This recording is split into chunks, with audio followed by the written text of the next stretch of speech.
Welcome back to my channel साधे ब्लॉगमध्ये तुमचं सर्वांचं स्वागत आहे।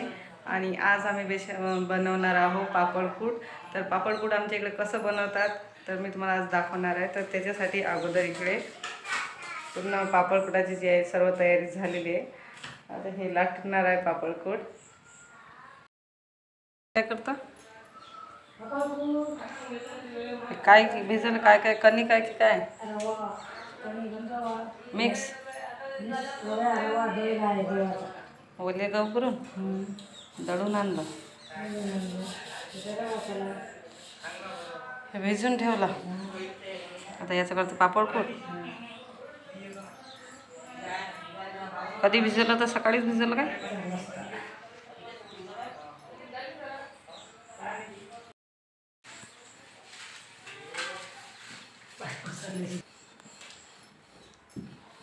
लय पतलं करत असतात नाही तर पोळी।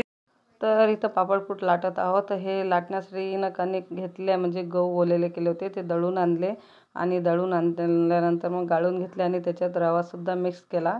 मिक्स करून मग त्याचा उंडा जो आहे तो भिजून ठेवला सकाळीच, कारण मुरण्यासाठी। तो जर चांगला मुरला नरम आला तर आपलं पापडकूट जे आहे खूप लांबते आणि असं तुटत नाही।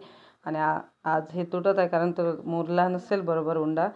तर असं लाटून घेतात अगोदर आणि त्याच्यानंतर मग असे पाटी घेतात आणि पाटीवर पूर्ण असं टाकून त्याला लांबवतात। नंतर मग ते उन्हामध्ये सोकू देतात आणि उन्हामध्ये सोकलं की नंतर मग एखाद्या पलंगावर कापडावर ते काढून घेतात, कारण मग आणखी चांगलं सोकते। आणि पापडकूट म्हणायचं असलं तर चांगलं असं वातावरण पाहिजे, म्हणजे ऊन चांगली तापली तर मस्त लवकर असं वाळते आणि पटापट होऊन जाते। आज थोडी बद्दल आहे त्याच्यामुळे हे जो उंडा आहे तो पिघळत आहे, नाहीतर मग मस्त असे पापडकूट तयार होते। असं आम्ही मोठ्या याच्यावर आपण लाटू शकता कायच्यावरही। आम्ही कोपरच घेतला तर त्याच्यावर लाटू, कारण मोठं असं पाहिजे म्हणून। तर पोळीसारखं अगोदर लाटून घ्यायचं पूर्ण आणि हातानं मग त्याला असं लांबवत राहायचं आणि लांबवलं की मग नंतर असे पाटी घेऊन त्याच्यात टाकायचं। त्याच्यावरसुद्धा आणखी थोडं तुम्ही लांबत असेल तर, कारण ते पातळ असं करावं लागते। काही जण खूपच पातळ करतात आणि हे खूप चांगलं असतं लागते। आणि नाश्त्याला जर खासांना तर पोहेपेक्षा चांगलं लागते। खूप चांगला असा नाश्ता तो पाहुण्यांनासुद्धा देऊ शकतो आणि घरीसुद्धा आपण उन्हाळ्यामध्ये नाश्त्याला असं पापडकूट केलं तर खूप चांगलं असं लागते। तर आता आम्ही करून राहिलेलो आहे, दुपारची वेळ आहे आणि आज थोडी ऊन कमीच आहे त्याच्यामुळे ते उंडा जो आहे तो हे होऊन राहिलेला आहे।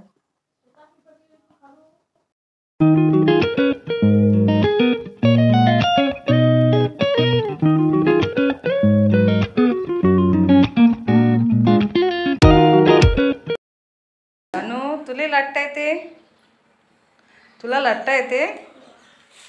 दे आजीला देऊन, आजी टाकते याच्यावर पाटीवर टाकते। झालं ते अनु काढू दे, आजी काढते पाय। अनुनं लाटला मस्त गोल गोल। अरे चिपकला कसं लाटला ना, चिपकून ठेवला। आजीनं बरोबर नाही काढलाय ना। तर इकडे लाटून झाल्यावर असं हिनं पाट्यावर सोकू घातलेलं आहे। ऊन असलं की सोकू द्यावं लागते आणि थोडंसं सोकलं की मग असं कापडावर काढून घ्यावं लागते, मग आणखी ऊनीनं चांगलं तपते।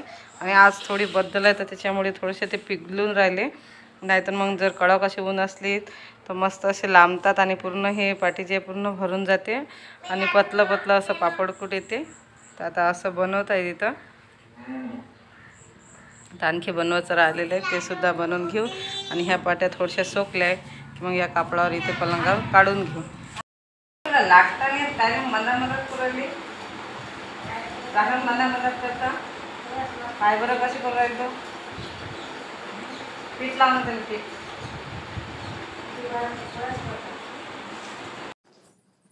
तर आमच्या इकडे असं पापडकूट करतात, अगोदर लाटतात आणि नंतर पाटीवर ठेवतात। तुमच्या इकडे कसं बनवतात कमेंट करून नक्की सांगा। आणि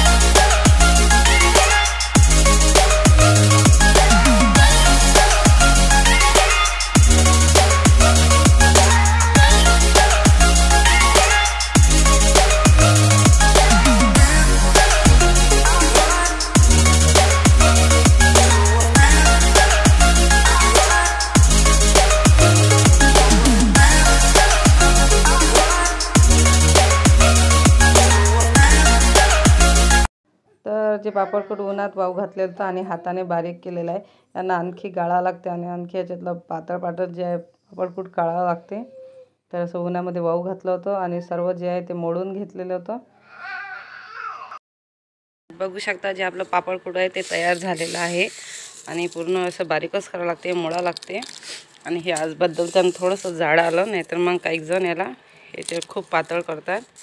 आणि मस्त असं केलं ते तुम्हाला करून दाखवेल मी कसं होते. तर खूप नाश्त्याला खूप छान असं लागते. तर पापडकुट जे रेडी आहे.